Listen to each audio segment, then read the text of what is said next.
take. That's what's making news in America this morning. Have a good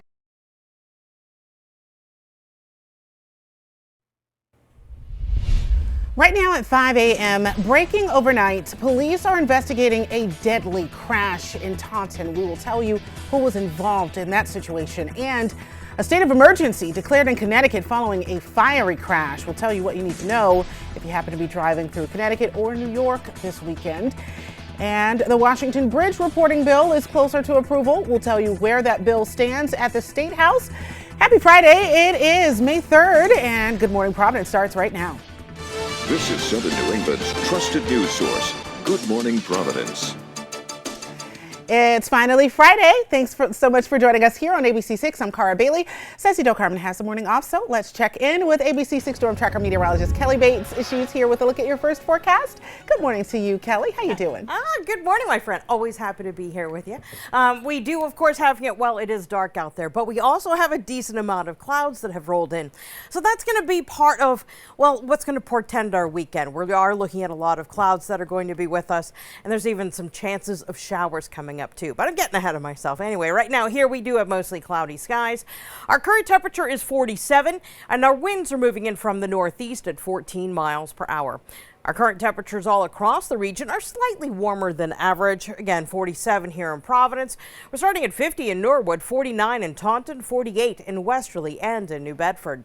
So we are between a couple of systems, but what is going to keep us in the clouds is actually our wind direction.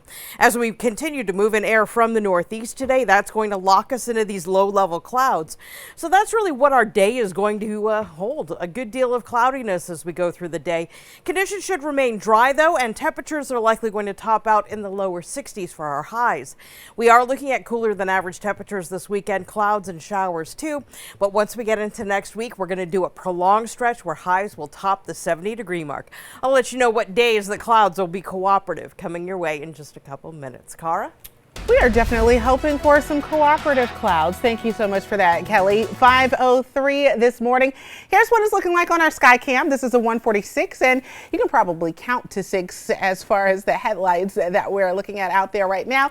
No congestion, no issue on this particular roadway. Let's take a look at those drive times, see what's going on.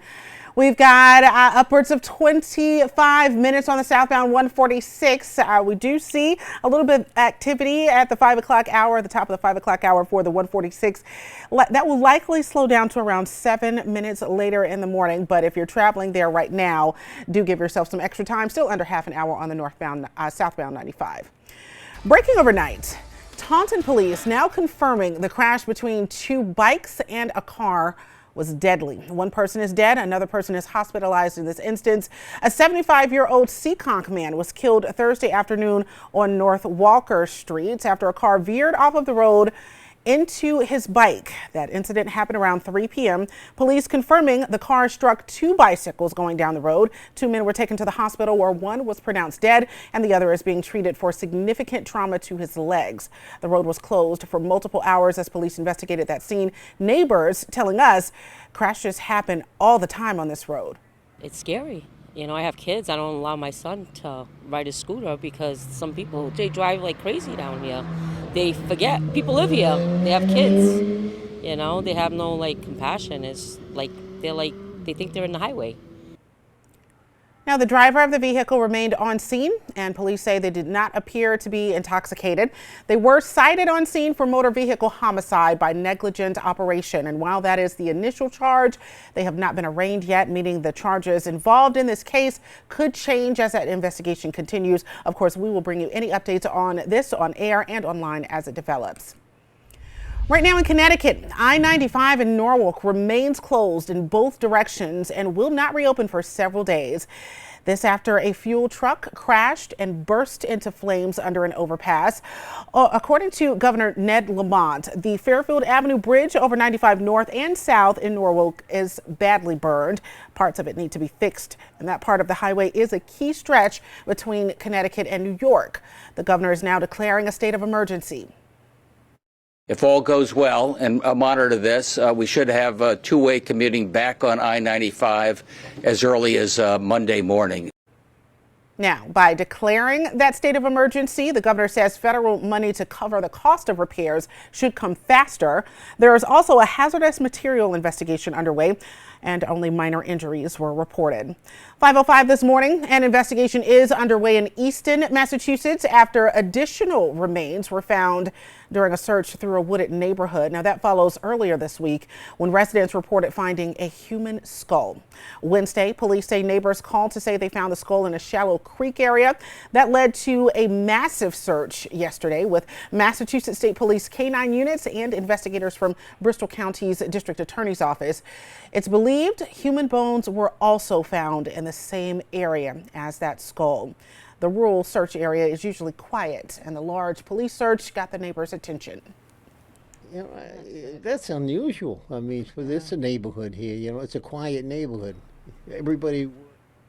Police tell us the medical chief examiner's office has collected the remains and will complete an investigation to confirm whether they are human. I'm pleased to report that the identity of the victim, the unknown victim of the Warwick homicide from 1989, has been made. Detectives in Massachusetts broke a major breakthrough in a cold case murder. The Northwestern District Attorney revealed Thursday former Woonsocket resident Constance Bazignani was the victim in a Franklin County murder investigation that began all the way back in June of 1989. Her remains had been left unidentified since police originally discovered her body on Winchester Road in Warwick, Massachusetts, 35 years ago. So here's what they know before her death. Constance was living with her then husband, William Bazignani, in an apartment in Woonsocket, Rhode Island. Investigators put together a timeline of significant moments in Constance's life leading up to her murder.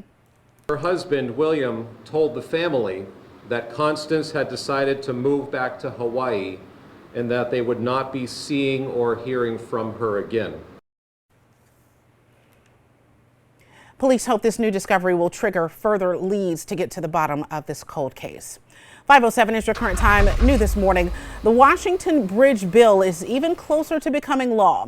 The Rhode Island House and Senate both passed legislation to require monthly updates from the State Department of Transportation on the progress of the Washington Bridge. RIDOT would now be required to send the updates to the General Assembly and the governor if that passes. The updates would also be made public on RIDOT's website. Now, that bill was passed separately by the House and Senate. Now each bill will head to the opposite chamber for consideration.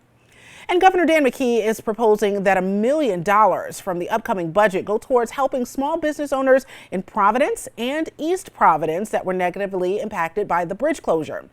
If funding at a state level is approved, East Providence alone would get $600,000. And if approved, the mayor there already has plans on what to do. We get gift cards into the hands of those residents who are low to moderate income or live in the affected areas. Those people then will go out to the local establishments and spend the gift card money and then some. Now, the budget proposal needs approval by the General Assembly. The mayor has hopes that they will have an answer by July 1st.